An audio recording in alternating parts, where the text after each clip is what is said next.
आमिर, ये बताइए कि जो तमाशाई जिस तरह से कम नजर आ रहे हैं, इंडिया के मैच में शायद हो, लेकिन ओवरऑल वर्ल्ड कप में, इंग्लैंड में वर्ल्ड कप हुआ, तमाशाई खचाखच भरा होता था स्टेडियम, क्या रीजन, क्या समझ? अच्छा, इससे तो शो हो रहा है कि जो बात की जाती थी कि जी cricket is a religion in India, और वहाँ पे किसी तरह भी की क्रिकेट करवाओ तो वहाँ पे लोग जो हैं वो जोक तर जोक स्टेडियम का रुख करते हैं।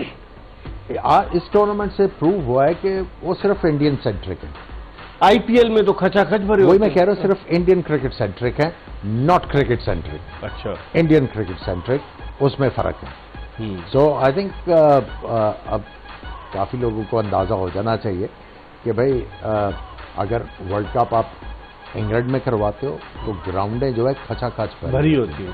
Even south Africa, West Indies में, ऑस्ट्रेलिया, वेस्ट इंडीज में ग्राउंड्स भरी हुई थी।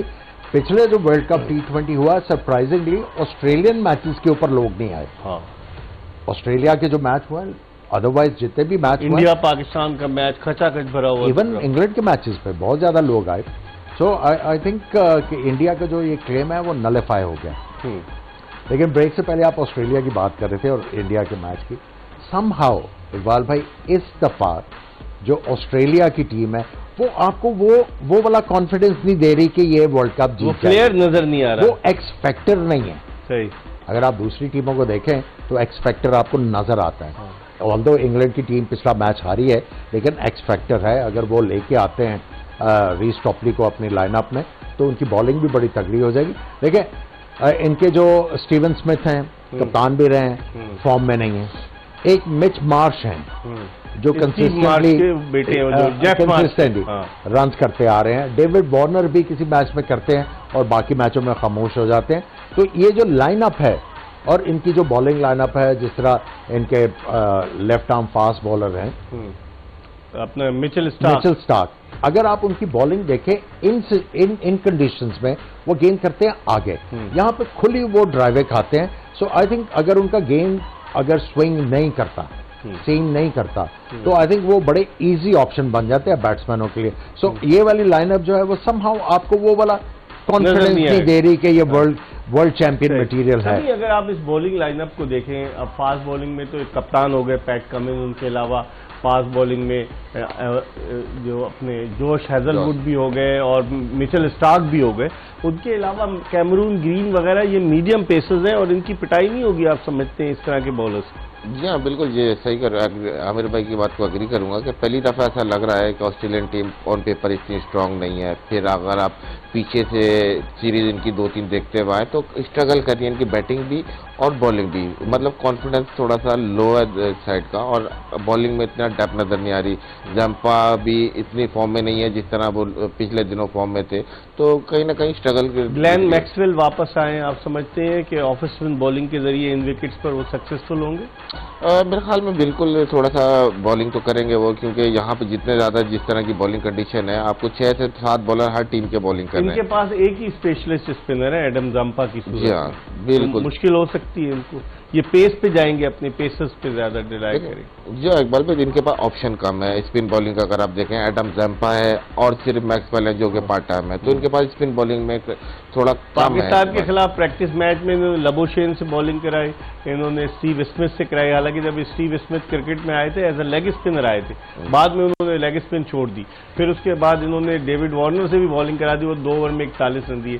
तो ऑप्शन इनके पास इतने नजर नहीं आते सभी स्पिन बॉलिंग के। जी हाँ, बिल्कुल, ऑप्शन इतने ज्यादा नजर नहीं आ रहे स्पिन बॉलिंग में। फिर फास्ट बॉलिंग भी आप देखें तो जिस तरह आमिर भाई ने कहा कि अगर मिचेल स्टार्क का स्विंग नहीं होता या हैजलवुड शुरू में स्विंग नहीं लेते तो स्ट्रगल करेगी इनकी बॉलिंग, क्योंकि जितनी फ्लैट विकेट्स आ गई हैं तो इनकी बॉलिंग में वो डेप्थ नजर नहीं आ रही जो पिछले वर्ल्ड कप में की टीम ऑस्ट्रेलिया की आप देख रहे थे, उस तरह की डेप्थ नहीं। आमिर, ट्रेविस हेड को कैसे देखते हैं? बड़ी अच्छी बैटिंग करता है, उसने इंग्लैंड में भी अच्छी बैटिंग की, बॉलिंग भी कर लेते हैं, बॉलिंग भी कर लेते हैं। मिचेल मार्श भी यही करता है। देखिए, ट्रेविस हेड जो है टेस्ट मैचेस में स्लिपें रखी हुई हैं, दूसरी चीजें वो वहां पे खुल के आप मार सकते हो।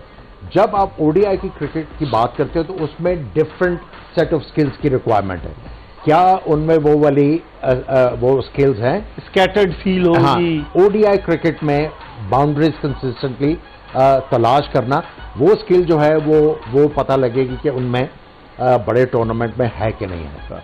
ऑस्ट्रेलिया ने वर्ल्ड टेस्ट चैंपियनशिप भी जीती और ऑस्ट्रेलिया ने जो पहला वर्ल्ड कप था मुझे याद है 1987 में जीता इंग्लैंड में, जो कैलकाटा में इंग्लैंड को हराकर। फिर उसके बाद ऑस्ट्रेलिया जो था 87 के बाद जो अगला वर्ल्ड कप जीता, 92 पाकिस्तान जीता, 96 श्रीलंका जीता, 99 का वर्ल्ड कप ऑस्ट्रेलिया जीता, 2003 का वर्ल्ड कप ऑस्ट्रेलिया जीता, 2007 का मुसलसल 3 दफा, और फिर उसके बाद आखिरी वर्ल्ड कप 2015 का जीता था ऑस्ट्रेलिया। तो आप समझते हैं कि with the passage of time Australia की टीम में वनडे क्रिकेट का वो फ्लेयर खत्म होता जा रहा है जो एक जमाने में रिकी पॉन्टिंग वगैरह के दौर में होता।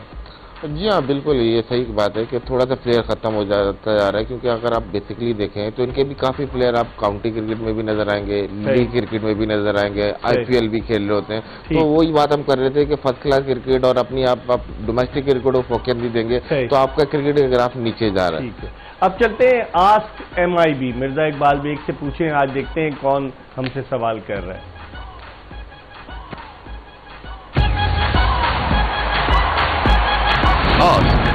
मिर्जा इकबाल बेग।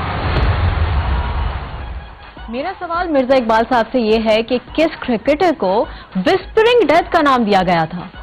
ये बड़ा आसान आपने सवाल कर लिया। मैविश वेस्ट इंडीज के माइकल होल्डिंग थे, जमैका से उनका ताल्लुक था, और जब वो गुजरते थे अंपायर के पास से तो जो अंपायर डिकी बर्ड थे उन्होंने कहा कि पता ही नहीं चलता, हवा का झोंका गुजर जाता है। और विस्परिंग डेथ उन्हें इसलिए कहते थे कि उनकी इतनी तेज गेंदें होती थी, बैट्समैन परेशानी का शिकार होते थे, और जब वो उस जमाने में हेलमेट तो आ गया था लेकिन जब वो बॉलिंग करते थे तो बैट्समैन पर खौफ सवार होता था। आमिर, आपने आपको ये भी पता होगा वो कौन से हॉस्पिटल में पैदा हुए ये तो ये मुझे शोएब मलिक ने एक दफा कहा कि आपको तो नादरा में होना चाहिए कि आप सारी डिटेल, लेकिन बहरहाल माइकल होल्डिंग एक बड़ा नाम था और कमेंट्री में बड़े ब्लंट थे, उनको फिर हटा दिया गया कमेंट्री से बाद में। अनफॉर्चुनेटली जी, आप मजल नहीं कर सकते। आप जब किसी से कमेंट्री या like we are sitting in the studios, आप उनकी ओपिनियन के लिए आप बैठाते हैं। अगर आप उनके खिलाफ ओपिनियन शुरू कर दो, आप जो है आपको रिस्पेक्ट करनी पड़ेगी ना हर किसी की ओपिनियन।